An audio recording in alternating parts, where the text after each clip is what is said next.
Alright guys, let's learn how to thread our sewing machines. You're going to need a spool of thread and a bobbin because it takes both of them to be able to sew. We'll start with the spool of thread. On the top of your machine there's a spool pin, and then you'll notice there's several markings in kind of this bluish green color. We're going to only be looking at the markings that are the solid arrows, because that's what's going to tell us how to thread our machine. First things first, I need to put my thread on the spool pin and hold it on with the stopper. Then I'm going to follow these arrows beginning at this one. This is just a little hook that you can slide the thread under. Next, if we follow that arrow along, we come to the next one. We just need to go around the back of that.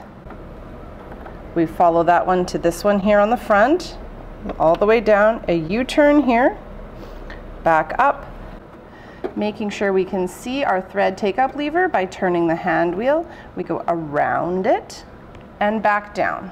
And finally, there's two little metal fingers. One is here and one is here.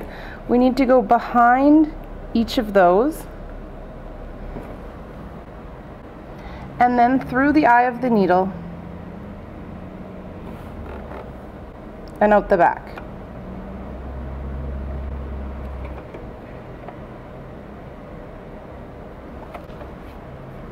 Great.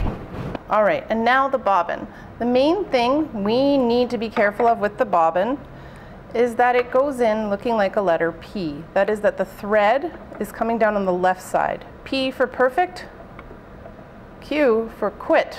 Okay, P, perfect, proceed.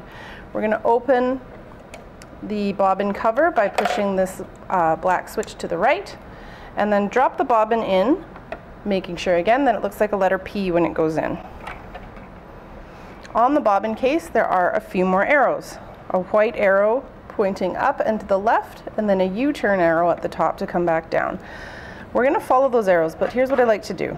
I like to hold the bobbin in place with my right hand and use my left hand to pull the thread around to the left, up around the U-turn, and back down. That's it.